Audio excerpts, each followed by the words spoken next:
अब हम बात करेंगे अध्याय 4 आदिवासी दीकू और एक स्वर्ण युग की कल्पना। 1895 में बिरसा नाम का एक आदमी झारखंड में छोटा नागपुर के जंगलों और गांवों में घूमते देखा गया। लोग कहते हैं कि उसके पास चमत्कारी शक्तियां हैं। वह सारी बीमारियां दूर कर सकता था और अनाज की छोटी सी डेयरी को कई गुना बढ़ा देता था। बिरसा ने खुद ही ऐलान कर दिया था कि उसे भगवान ने लोगों की रक्षा और उनको दीकू यानी कि भारी लोगों की गुलामी से आजाद कराने के लिए भेजा है। कुछ समय के भीतर हजारों लोग बिरसा के पीछे चलने लगे। वे उसे भगवान मानते थे। उन्हें यकीन था कि वह उनकी समस्याएं दूर करने आया है। बिरसा का जन्म एक मुंडा परिवार में हुआ था। मुंडा एक जनजातीय समूह है जो छोटा नागपुर में रहता है। अच्छा, तब के जमाने में बिरसा के समर्थकों में इलाके के दूसरे आदिवासी सांथल और उरांव भी शामिल थे। ये सभी आसपास आ रहे बदलावों और अंग्रेज शासन के कारण पैदा हो रही समस्याओं से बेचैन थे।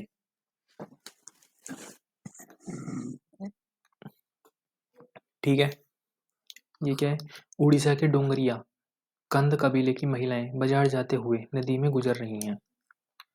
नदी से गुजर कर जाती थी। ठीक है, उनकी परिचित जीवन पद्धति नष्ट दिखाई दे रही थी। आजीविका खतरे में थी और धर्म छिन्न भिन्न हो रहा था। बिरसा किन किन समस्याओं को हल करना चाहता था? जिन्हें दीकू कहा जा रहा था, वे बाहरी लोग कौन थे? उन्होंने इलाके के लोगों को गुलाम कैसे बना दिया था? अंग्रेजों के राज में आदिवासियों के साथ क्या हो रहा था?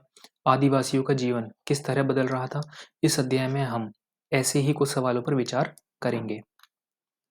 ठीक है, पिछले साल आपने आदिवासी समाजों के बारे में पढ़ा था। ज्यादातर कबीलों के रीति रिवाज और रस्में ब्राह्मणों द्वारा निर्धारित रीति रिवाजों और रस्मों में बहुत अलग थीं। इन समाजों में ऐसे गहरे सामाजिक भेद नहीं थे जो जाति पर आधारित समाजों में दिखाई देते हैं। एक कबीले के सारे लोग कुटुंब के बंधनों में बंधे होते थे, लेकिन इसका मतलब यह भी नहीं था कि आदिवासियों के बीच कोई आर्थिक और सामाजिक फर्क नहीं था। ठीक, जनजातीय समूह किस तरह जीते थे? 19वीं सदी तक देश के विभिन्न भागों में आदिवासी तरह तरह की गतिविधियों में सक्रिय थे। कुछ झूम खेती करते थे। उनमें से कुछ समुदाय झूम खेती करते थे। झूम खेती घुमंतू खेती को कहा जाता है। इस तरह की खेती अधिकांशतः जंगलों में छोटे छोटे भूखंडों पर की जाती थी। ये लोग जमीन तक धूप लाने के लिए पेड़ों के ऊपरी हिस्से काट देते थे और जमीन पर उगी घास फूस जलाकर साफ कर देते थे। इसके बाद वे घास फूस के जलाने पर पैदा हुई राख को खाली जमीन पर छिड़क देते थे। इस राख में पोटाश होती थी, जिससे मिट्टी उपजाऊ हो जाती थी। वे कुल्हड़ों से पेड़ों को काटते काटते थे और कुंदालों से जमीन की ऊपरी सतह को खुरच देते थे। वे खेतों को जोतने और बीज रोपने की बजाय उन्हें बस खेत में बिखेर देते थे। जब एक बार फसल तैयार हो जाती थी तो उसे काट कर वे दूसरी जगह के लिए चल पड़ते थे। ठीक, जहां से उन्होंने अभी फसल काटी थी वह जगह कई साल तक पड़ी रहती थी। पड़ती कुछ समय के लिए बिना खेती छोड़ दी जाने वाली जमीन, ताकि उसकी मिट्टी दोबारा उपजाऊ हो जाए। ठीक, साल क्या है? एक पेड़ है, साल का पेड़ होता है। महुआ एक फूल जिसे खाया जाता है या शराब बनाने के लिए इस्तेमाल किया जाता है। घुमंतू किसान मुख्य रूप से पूर्वोत्तर और मध्य भारत की पर्वतीय व जंगली पट्टियों में ही रहते थे। इन आदिवासी समुदायों की जिंदगी जंगलों में बेरोक टोक आवाजाही और फसल उगाने के लिए जमीन और जंगलों के इस्तेमाल पर आधारित थी। वे केवल इसी तरीके से घुमंतू खेती कर सकते थे। ठीक, फिर आता है डोंगरिया कंद कबीले की औरतें पांडुनों की पत्तियां इकट्ठा करके ला रही हैं। इन पत्तियों में पतले बनाई जाएंगी। अच्छा, ये पतले बनाई जाएंगी। कुछ शिकारी और संग्राहक थे। बहुत सारे इलाकों में आदिवासी समूह पशुओं का शिकार करके वन्य उत्पादों को इकट्ठा करके अपना काम चलाते थे। किसका? आदिवासी कैसे काम चलाते थे? पशुओं का शिकार करके और वन्य उत्पादों को इकट्ठा करके वे जंगलों को अपनी जिंदगी के लिए बहुत जरूरी मानते थे। उड़ीसा के जंगलों में रहने वाला खोंड समुदाय इसी तरह का एक समुदाय था। इस समुदाय के लोग टोलियां बनाकर शिकार पर निकलते थे और जो हाथ लगता था उसे आपस में बांट लेते थे। वे जंगलों में मिले फल और जड़ें खाते थे। खाना पकाने के लिए वे साल और महुआ के बीजों का तेल इस्तेमाल करते थे। इलाज के लिए वे बहुत सारी जंगली जड़ी बूटियों का इस्तेमाल करते थे और जंगलों से इकट्ठा हुई चीजों को स्थानीय बाजारों में बेच देते थे। जब भी स्थानीय बुनकर और चमड़ा कारीगरों को कपड़े व चमड़े की रंगाई के लिए कुसुम और पलाश के फूलों की जरूरतें होती थी, तो खोंड समुदाय के लोगों से ही कहते थे। इन समुदायों को चावल और अन्य अनाज कहाँ से मिलते थे? कई बार तो चीजों की अदला बदली से काम चल जाता था। वे अपने कीमती वन उत्पादों के बदले जरूरत की चीजें ले लेते थे। कई बार उन्हें जरूरी चीजें खरीदने के लिए अपनी मुट्ठी भर आमदनी का सहारा लेना पड़ता था। उनमें से कई लोग आसपास के गांव में नौकरी भी करते थे। कोई बोझ ढोता था, तो कोई सड़क निर्माण कार्यों में नौकरी करता था। कई आदिवासी खेत मजदूर थे, यानी कि जैसे भाड़े पर जो वो होते हैं मजदूर, कि दिन के 200, आज के टाइम में दिन के 200 रुपये या 300 रुपये, उस टाइम होता होगा अठन्नी चवन्नी जो भी चलता था। जब वन उत्पाद कम पड़ जाते थे तो आदिवासियों को मजदूरी के लिए ज़्यादा भटकना पड़ता था। लेकिन उनमें से बहुत सारे समुदाय, जैसे मध्य भारत के बैगा औरों के लिए मध्य भारत के क्या बैगा औरों के लिए काम करने से कतराते थे। बैगा खुद को जंगल की संतान मानते थे, जो केवल जंगल की उपज पर ही जिंदा रह सकती थी। मजदूरी करना बैगाओं के लिए अपमान की बात थी। ठीक, ये क्या है? भारत के कुछ आदिवासी इलाके, भारत के कुछ आदिवासी इलाके हैं, सईरा, भील, भाटिया, ये सब। ठीक, जो चीजें आसपास पैदा नहीं होती थी, उन्हें हासिल करने के लिए आदिवासियों को खरीद फरोख्त भी करनी पड़ती थी। इसकी वजह से वे कभी कभी व्यापारियों और महाजनों पर आश्रित हो जाते थे। व्यापारी बेचने की चीजें लेकर आते थे और भारी कीमत पर चीजें बेचते थे। सूदखोर महाजन भी आदिवासियों को कर्जा तो देते थे, लेकिन उसका ब्याज बहुत ज्यादा होता था। इस तरह बाजार और वाणिज्य ने आदिवासियों को कर्ज और गरीबी में ढकेल दिया था। लिहाजा वे महाजनों और व्यापारियों को भारी शैतानों और अपनी सारी मुसीबतों की जड़ें मानने लगे थे। कुछ जानवर पालते थे। बहुत सारे आदिवासी समूह जानवर पालकर अपनी जिंदगी चलाते थे। वे चरवाहे थे, जो मौसम के हिसाब से मवेशियों या भेड़ों के रेवड़ लेकर यहाँ से वहां जाते रहते थे। जब एक जगह घास खत्म हो जाती थी तो वे दूसरे इलाके में चले जाते थे। पंजाब के पहाड़ों में रहने वाले वन गुज्जर, आंध्र प्रदेश के लापड़िया आदि समुदाय गाय भैंस के झुंड पालते थे। कुल्लू के गद्दी समुदाय के लोग गडेरिये थे और कश्मीर के बकरवाल बकरियां पालते थे। अगले साल इतिहास की पाठ्य पुस्तक में आप इनके बारे में पढ़ेंगे, यानी कि 9वीं में। तो इसके लिए आपको चैनल को सब्सक्राइब करना पड़ेगा और साथ साथ दूसरों को शेयर भी करना पड़ेगा। ठीक है, चलिए अब देखते हैं अगला टॉपिक। अगला टॉपिक नहीं है, शिकार का वक्त, बुआई का वक्त और नए खेतों में जाने का वक्त। क्या आपने कभी इस बात पर ध्यान दिया है कि विभिन्न प्रकार के समाजों में रहने वाले लोगों की काम और समस्या के बारे में समझदारी एक जैसी नहीं होती? सही बात है। जो लोग काम पर जाते हैं और जो वहां पे रहते हैं, उनकी एक जैसी समझदारी नहीं होती। काम और समय के बारे में समझदारी एक जैसी नहीं होती। विभिन्न क्षेत्रों में रहने वाले घुमंतू आदिवासियों और शिकारियों की जिंदगी एक खास क्रम और मर्द औरत के बीच कामों के बंटवारे से चलती थी। ब्रिटिश मानव विज्ञानी वेरियर एल्विन ने 1930-1940 के दशक में कई साल मध्य भारत के बैगा और खून समुदायों के बीच बिताए थे। एल्विन द्वारा लिखित निम्नलिखित अंशों को पढ़कर इस समय क्रम और कामों के बंटवारे को समझा जा सकता है। वे लिखित हैं। चैत में औरतें इकट्ठा करने और बेच खूंच ठूंठों को काटने जाती थीं। पुरुष बड़े पेड़ों को काटते थे और शिकार पर जाते थे। शिकार पूरे चांद के समय पूर्व से शुरू होता था। शिकार के लिए बांस के फंदों का इस्तेमाल होता करते थे। औरतें सागो, इमली और मशरूम, कुकुरमुत्ता आदि फल बीन कर लाती थीं। बैगा औरतें या तो केवल जड़ें या कंद इकट्ठा करती थीं या महुआ के बीज इकट्ठा करती थीं। मध्य भारत के आदिवासियों में बैगाओं को सबसे अच्छा शिकारी माना जाता था। बैसाख में जंगलों को जलाया जाता था। औरतें अधजली लकड़ियों को ईंधन के लिए बीन लेती थीं। आदमी शिकार पर रहते थे, लेकिन गांव से दूर नहीं जाते थे। जेठ में बुआई होती थी और शिकार चलता रहता था। आषाढ़ से भादो तक मर्द खेतों में काम करते थे। कुआर में फलियां आने लगती थीं और कार्तिक कुटिक में पक जाती थीं। अगहन में सारी फसलें तैयार हो जाती थीं और पूस में फटकन किया जाता था।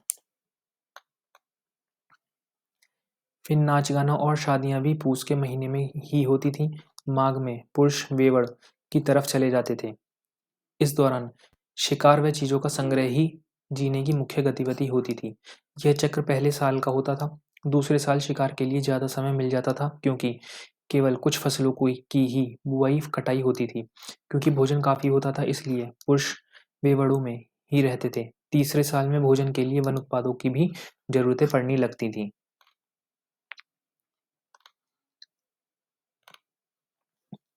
ये एक लड़की जो ईंधन ले जा रही है, ये लकड़ी ले जा रही है जलाने के लिए। कुछ लोग एक जगह खेती करते थे। वेवड़ क्या होता है? मध्य प्रदेश में घुमंतू खेती के लिए इस्तेमाल होने वाला शब्द है। कुछ लोग एक जगह खेती करते थे।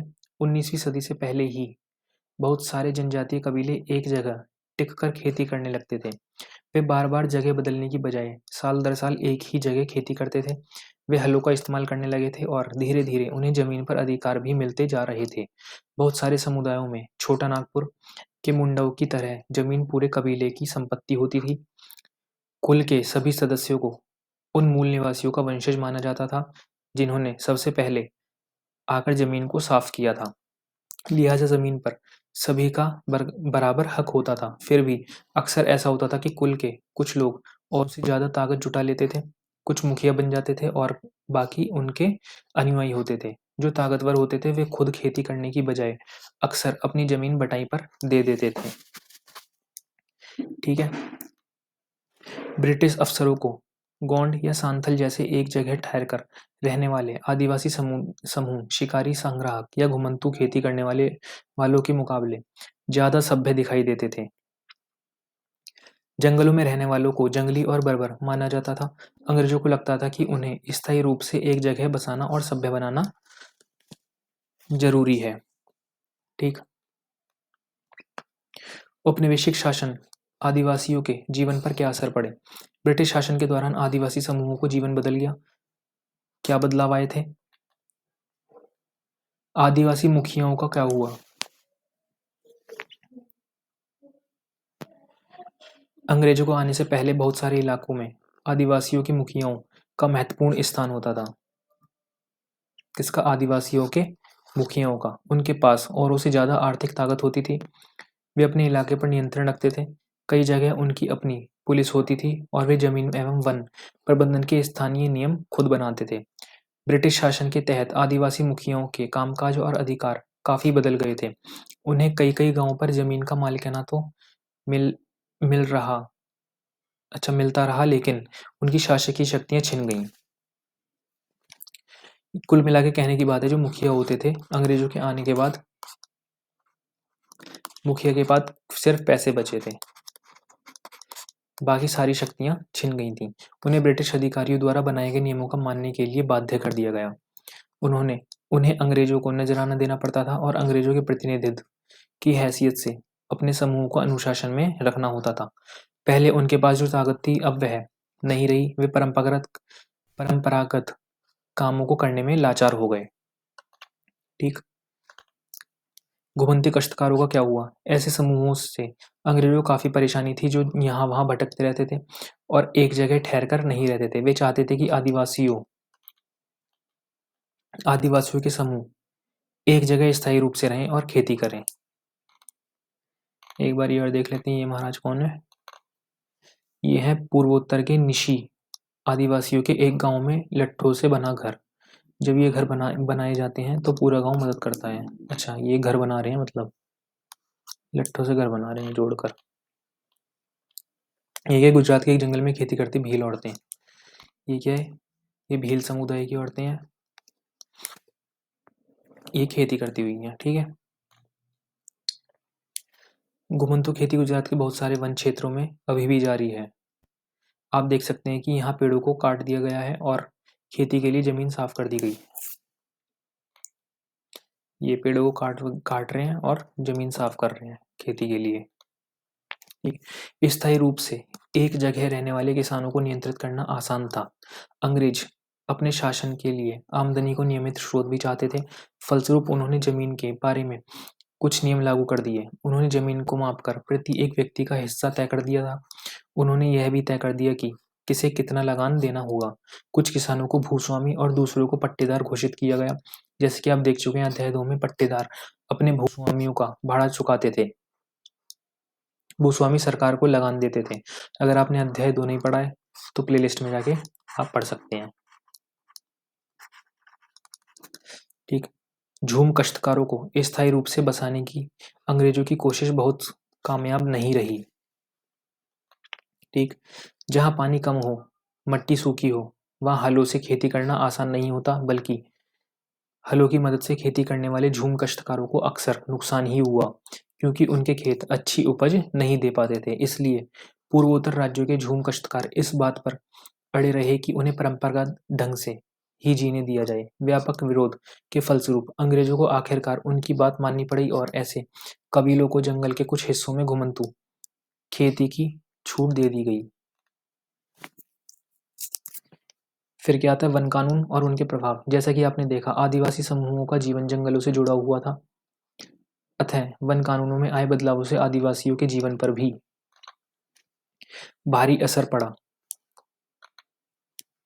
आंध्र प्रदेश में धान के खेत में काम करते आदिवासी समतल मैदानों और जंगलों में धान की खेती के बीच फर्क दिखाई देता है।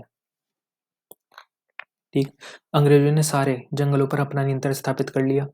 जंगलों को राज्य की संपत्ति घोषित कर दिया गया था। कुछ जंगलों को आरक्षित वन घोषित कर दिया गया। यह ऐसे जंगल थे जहां अंग्रेजों की जरूरतों के लिए इमारती लकड़ी पैदा होती थी। इन जंगलों में लोगों को स्वतंत्र रूप से घूमने, झूम खेती करने, फल इकट्ठा करने या पशुओं का शिकार करने की इजाजत नहीं थी। ऐसी सूरत में झूम काश्तकार किस तरह जिंदा रह सकते थे? इसलिए उनमें से बहुतों को काम और रोजगार की तलाश में मजबूरन दूसरे इलाकों में जाना पड़ा। जैसे ही अंग्रेजों ने जंगलों के भीतर आदिवासियों के रहने का पाबंदी लगा दी, उनके सामने एक समस्या पैदा हो गई। समस्या यह थी कि रेलवे स्लीपर्स के लिए पेड़ काटने और लकड़ी को एक जगह से दूसरी जगह ले जाने के लिए मजदूरों का इंतजाम कहाँ से किया जाए। ये क्या है? स्लीपर, लकड़ी के 36 तख्ते जिन पर रेल की पटरियां बिछाई जाती हैं। औपनिवेशिक अधिकारियों ने इसका भी हल ढूंढ निकाला। उन्होंने तय किया कि झूम काश्तकारों को जंगल में जमीन के छोटे टुकड़े दिए जाएंगे और उन्हें वहां खेती करने के लिए भी छूट होगी, बशर्त गांव में रहने वालों को वन विभाग के लिए मजदूरी करनी होगी और जंगलों की देखभाल करनी होगी। इस तरह बहुत सारे इलाकों में वन विभाग ने सस्ते श्रम की आपूर्ति सुनिश्चित करने के लिए वन गांव बसा दिए। एक अंग्रेजों ने इस देश में जीना कठिन है। 1930 के दशक में वेरियर एल्विन ने मध्य भारत में रहने वाले बैगा आदिवासियों के इलाकों का दौरा किया था। एल्विन इन लोगों के रीति रिवाज और उनकी कला और लोक संस्कृति को जानना चाहते थे। उन्होंने बैगाओं के बहुत सारे गीत इकट्ठे किए जिनमें इस बात पर शिकायत की गई कि अंग्रेजों के शासन में बैगा कितने बुरे दौर से गुजर रहे हैं। अंग्रेजों के इस देश में जीना कितना मुश्किल है, जीना कितना है मुश्किल। जमींदार बैठा है गांव में, दरवाजे में कोतवार, बगीचों में पटवारी, खेतों में सरकार। अंग्रेजों के इस देश में जीना कितना है मुश्किल। पशु कर अदा करने के लिए बेचते हैं, गाय तो भैंस बेचते हैं जंगल कर के लिए। बैलों के बैलों को बेचकर अदा करते हैं लगान। भोजन पाए कहाँ से? अंग्रेजों के इस देश में जीना कितना है मुश्किल। ये एक ने लिखी थी उस टाइम पे। बहुत सारे आदिवासी समूहों ने औपनिवेशिक वन कानूनों का विरोध किया। क्या किया? औपनिवेशिक वन कानूनों का विरोध किया। किसने? आदिवासी समूहों ने। उन्होंने नए नियमों का पालन करने से इनकार कर दिया। उन्हीं तौर तरीकों से चलते रहे जिन्हें सरकार गैर कानूनी घोषित कर चुकी है। कई बार उन्होंने खुलेआम बगावत भी कर दी। 1906 में सोंग्रम संगमा द्वारा असम में और 1930 के दशक में मध्य प्रांत में हुआ वन सत्याग्रह भी इसी तरह का एक विद्रोह था। व्यापार की समस्या। 19वीं शताब्दी के दौरान जनजातीय समूहों ने पाया कि व्यापारी और महाजन जंगलों में जल्दी-जल्दी आने लगे हैं। वे वन उपज खरीदने, नकद कर्जा देने और आदिवासियों को मजदूरी पर रखने के लिए आ रहे थे। इन सारे बदलावों से क्या असर पड़ने वाले हैं, ये समझने में आदिवासियों को कुछ समय लगा। ये समझने के लिए रेशम उत्पादकों की स्थिति को देखते हैं। 18वीं सदी में भारतीय रेशम की यूरोपीय बाजारों में भारी मांग थी। भारतीय रेशम की अच्छी गुणवत्ता सबको आकर्षित करती थी और भारत का निर्यात तेजी से बढ़ रहा था।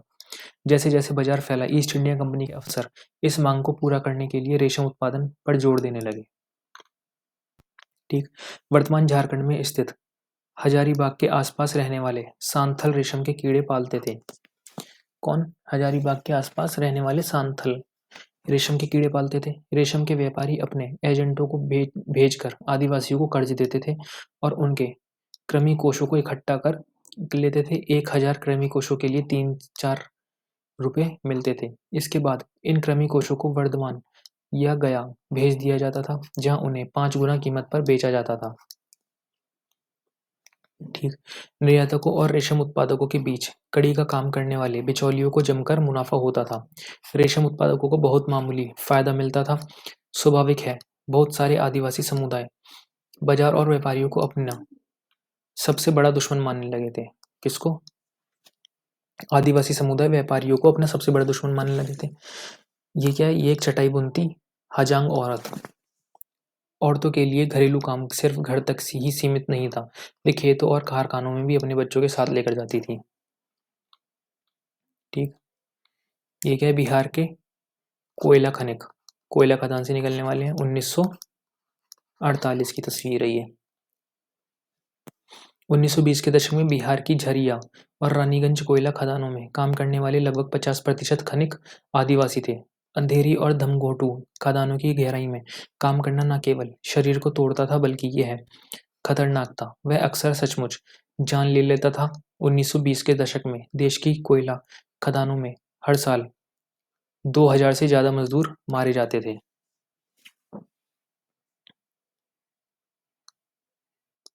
मारे जाते थे। फिर आ जाता काम की तलाश। काम की तलाश में घर से दूर जाने वाले आदिवासियों की दशा तो और भी खराब थी। 19वीं सदी के आखिर से ही चाय बागान फैलने लगे थे। खनन उद्योग भी एक महत्वपूर्ण उद्योग बन गया था। असम के चाय बागानों और झारखंड की कोयला खदानों में काम करने के लिए आदिवासियों को बड़ी संख्या में भर्ती किया गया। इन लोगों को ठेकेदारों की मार्फत भर्ती किया गया था। ये ठेकेदार न केवल बहुत कम वेतन देते थे, बल्कि उन्हें वापस घर भी लौटने नहीं देते थे। नज़दीक से देखने पर 19वीं और 20वीं शताब्दियों के दौरान देश के विभिन्न भागों में जनजातीय समूहों ने बदलते कानूनों, अपने व्यवहार पर लगी पाबंदियों, नए करों और व्यापारियों व महाजनों द्वारा किए जा रहे शोषण के खिलाफ कई बार बगावत की। 1831 और 32 में कोल आदिवासियों ने, 1855 में सांतलों ने बगावत कर दी थी। मध्य भारत में बस्तर विद्रोह 1910 में हुआ और 1940 में महाराष्ट्र में वर्ली विद्रोह। 1910 में क्या हुआ? बस्तर विद्रोह। क्या हुआ? बस्तर विद्रोह। और 1940 में वर्ली विद्रोह।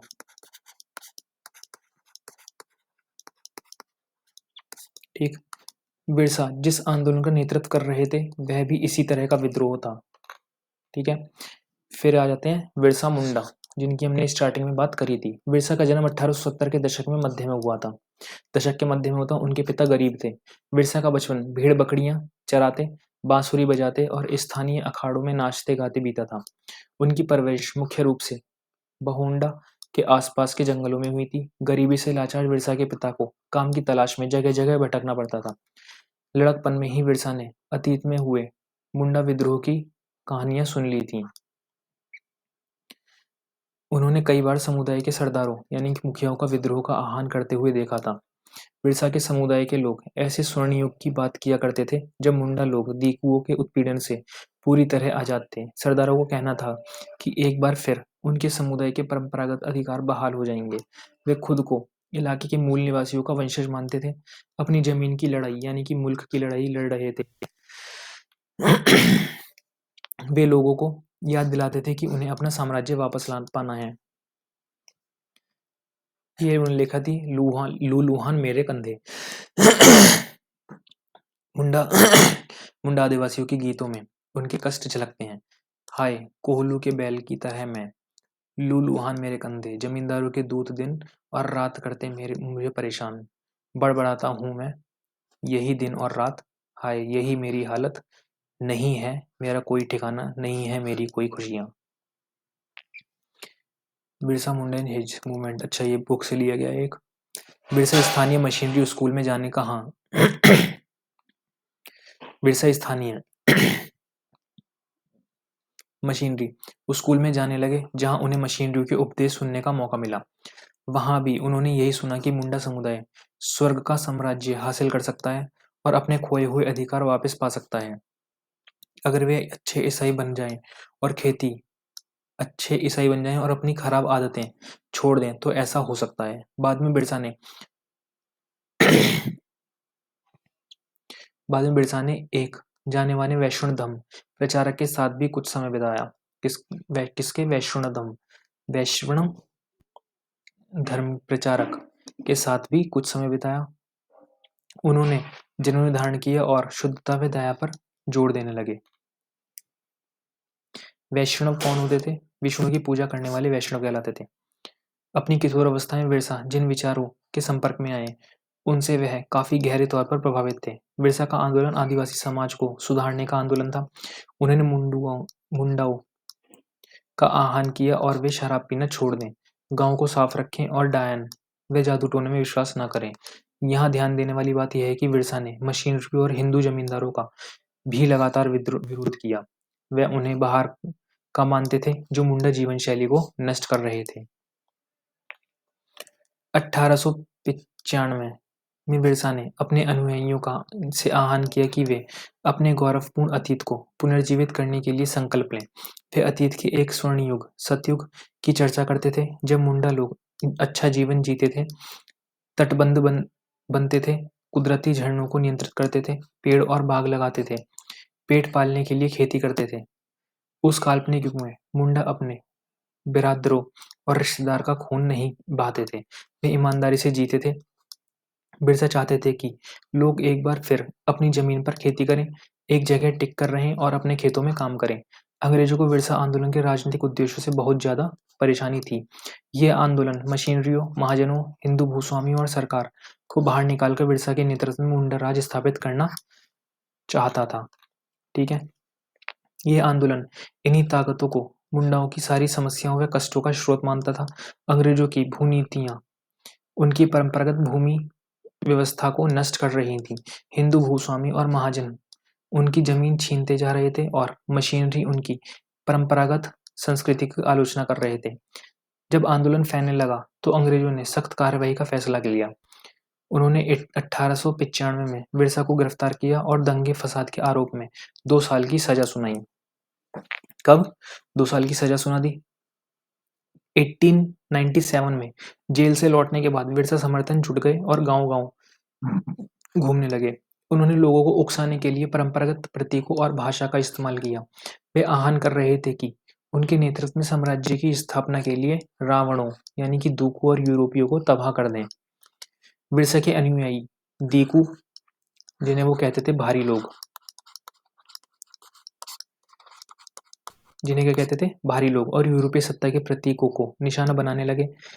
उन्होंने थाने और चर्चों पर हमले किए और महाजनों व जमींदारों की संपत्तियों पर धावा बोल दिया। सफेद झंडा बिरसा राज का प्रतीक था। सन 1900 में बिरसा की हैजे से मृत्यु हो गई। कब?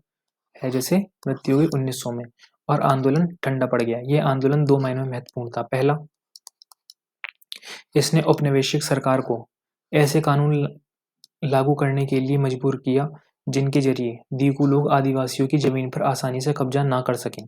दूसरा, इसने एक बार फिर जता दिया कि अन्याय का विरोध करने और औपनिवेशिक शासन के विरुद्ध अपने गुस्से को अभिव्यक्त करने में आदिवासी सक्षम हैं। कुल मिला के इन्होंने अपना एक तरीके से दम दिखा दिया था। पहला क्या था? औपनिवेशिक सरकार को कानून लागू करने के लिए मजबूर कर दिया था, जिनके जरिए दीकू लोग आदिवासियों की जमीन आसानी से कब्जा ना कर सकें। पहला था, कब्जा नहीं कर सकते थे कोई भी जमीन। ये सरकार ने ऐसे नियम कानून लागू कर दिए किनके प्रेशर में आके, किनके दबाव में आके, आदिवासियों के। और दूसरा क्या था, एक बार फिर जता दिया कि अन्याय का विरोध हम वो अन्याय का विरोध करेंगे और किसी के भी दबाव में नहीं आएंगे। औपनिवेशिक शासन को अपने गुस्से में व्यक्त करने में आदिवासी सक्षम हो गए। उन्होंने अपने खास अंदाज में, अपनी खास रस्मों और संघर्ष के प्रतीकों के जरिए इस काम को अंजाम दे दिया। अन्यत्र में क्या है, हमें नकदी की क्या जरूरत। ऐसे बहुत सारे कारण हैं जिनकी वजह से आदिवासी और अन्य सामाजिक समूह प्राय बाजार के लिए पैदावार नहीं करना चाहते। पापुआ न्यू गिनी के इस जनजातीय गीत में इस बात की झलक मिलती है कि वहाँ के आदिवासी बाजार को किस तरह देखते हैं। कहते हैं नकदी है बेकार का कूड़ा करकट, बारिश से ये रोक नहीं सकती और देती है तकलीफें। इन सरकारी मठाधीशों के लिए क्यों मैं जोश से करूं काम, क्यों मैं चढ़ूं नारियल के पेड़ पर। तो है नकदी फसलें अच्छी, लेकिन श्रीमान मुझे बताएं, अगर खरीदने को नहीं है कुछ तो मैं चिंता क्यों करूं क्यों। तो ये अध्याय यहीं पे समाप्त होता है। अब मिलेंगे अगले अध्याय में। तब तक वीडियो लाइक करें, कमेंट में बताएं कि ये कैसा लगा और शेयर करें अपने दोस्तों के साथ और सब्सक्राइब करें। ठीक है, चलिए अब मिलते हैं।